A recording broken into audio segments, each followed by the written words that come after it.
اب ہر بندے کا ریٹ ہوتا ہے، کوئی لاکھ میں، کوئی 50 میں، کوئی کروڑ میں۔ ووٹ بھی تو بکتا ہے نا لڑکا میں یا نہیں؟ سارے ایماندار کہیں پہ 5,000 میں، کہیں پہ 10,000 میں، کہیں پہ 20,000 میں، کوئی دوستی میں بیچ دیتا ہے، بریانی کی پلیٹ پہ بھی کہنے لگ جاتا ہے۔ وہ تو مشہور ہے اردو کی کہاوت ہے، جہاں چاول کا دانا وہاں آدمی کا آنا۔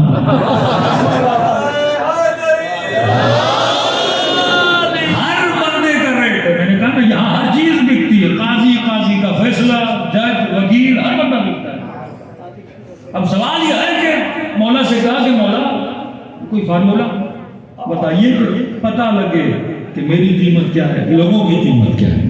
پیارا جملہ نہج البلاغہ کا، یہ جملہ رب کے مصیبت۔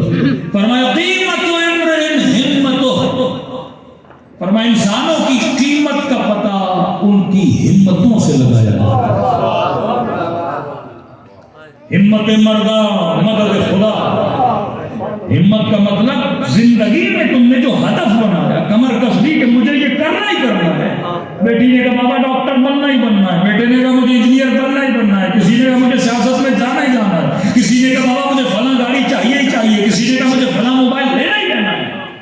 اب اس چیز کے لینے کے لیے سب کچھ کرے گا، محنت، کسی کا مال لوٹنا ہو لوٹے گا، کسی کے عشق میں کچھ بھی کرنا پڑے، کسی حد تک جانا پڑے چلا جائے گا۔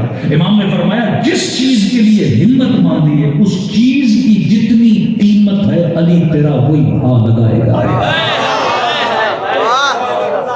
زندگی ایک پلاٹ کے لیے گزار دی، تیری قیمت وہی ہے جو پلاٹ کی ہے۔ کسی مرد کے لیے، کسی خاتون کے لیے تم نے اپنی زندگی تباہ کر دی، امام نے کہا جتنی اس گوشت اور چمڑی کی قیمت ہے اتنی تیری قیمت ہے۔ کسی گاڑی کے لیے گزاری کا، جا کباڑ میں جا کے وزن کر، جتنی گاڑی کی قیمت اتنی تیری قیمت۔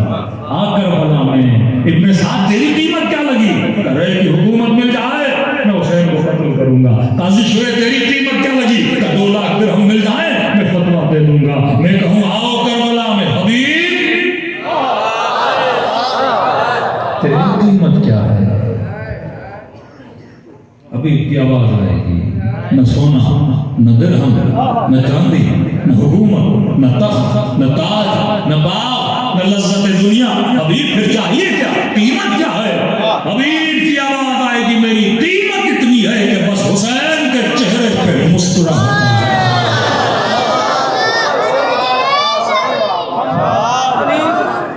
شاید کوئی کہ مولانا یہ ستابت کا جملہ بول دیا، آؤ کربلا 80 سال کا بوڑھا، نام ہے سعید، ظہر عاشور کا مولا جنگ لڑنی ہے۔ امام نے کہا بوڑھے ہو، ہاتھوں میں راشا تھا، تلوار اٹھائے تو ہاتھ کانپے، آنکھوں کے اوپر بال اتنے بڑے ہو گئے کہ دیکھ نہ سکے، کمر جھکی ہوئی، کا مولا شوق کے جہاد ہے، کہ سعید تو حسین کی نماز بچا۔ یہاں صاحب کے ساتھ اللہ اکبر کیا، سعید اور چند سامنے کھڑے ہو گئے۔ کربلا کی تاریخ لکھتی ہے 17 تیر سعید کے بدن میں لگے سامنے سے۔ اب کتنے چہرے پہ پڑے، کتنے سینے پہ پڑے نہیں پتا۔ کہتے جب تیر لگتے تھے بدن کو جھٹکا لگتا تھا، پھر کھڑا ہو جاتا تھا کہیں ایسا نہ ہو تیر پیچھے جا کے میرے حسین کو لگے۔ کہتے جب تیر بڑھتے گئے تو بدن کا تقاضا ہے خون بہنے لگا، خون بہا تو ہاتھوں میں اور کپکپاہٹ آئی، یہاں تک کہ سعید نے محسوس کیا شاید گر جاؤں، ٹانگوں میں اب جان نہیں رہی، تو مڑ کے دیکھا کہ میرے مولا قیام سے قعود میں گئے کہ نہیں، دیکھانی ابھی بھی حسین کھڑے۔ تو لکھنے والا لکھتا ہے سعید نے دونوں بازو کمر پہ دیے، بدن کو کہا اتنی مہلت دے میرا حسین بیٹھ جائے، اتنی مہلت دے میرا حسین بیٹھ جائے۔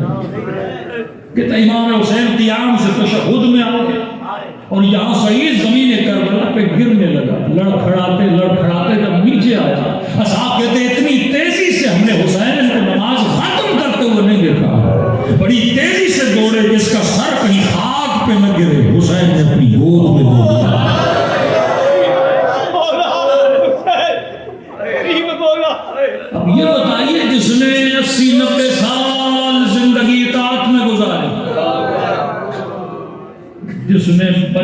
پورا خون زہرا کے لال کے لیے قربان کر دیا۔ سر جب مولا کی گود میں گرا تو نے جوان کو کہا، تو جوان یہ سوچ کے بتا، اس کو تو سکون سے مر جانا چاہیے، اس سے اچھی زندگی کیا ہوگی کہ حسین کے لیے قربان ہے۔ لیکن دیکھنے والے کہتے ہیں حیرت کا عالم یہ تھا کہ حسین کہہ رہے تھے سعید سکون سے چلا جا، پر سعید کچھ کہنا چاہتا تھا اور بلب رہا تھا، سکون اس کے وجود میں تھا ہی نہیں، لیکن زبان ساتھ نہیں دے رہی کیونکہ خون پہ چکا ہے۔ کہتے ہیں بڑی مشکل سے کہا سعید بول، کہنا کیا چاہتے ہو؟ آخری دم ہے سکون سے پرواز کر کے چلا جا، لیکن زبان سے کچھ کہنا چاہتا ہے۔ کہتے ہیں بڑی مشکل سے زبان سے دو لفظ نکلے کہ حسین کی آنکھوں میں آنسو آ گئے۔ لفظ کیا تھے؟ فرمایا مولا پر رضیت، کیا راضی ہوئے؟ کہتے یہ کہنا تھا، مسکرا کر کہا سعید میں بھی راضی نہیں ہوں۔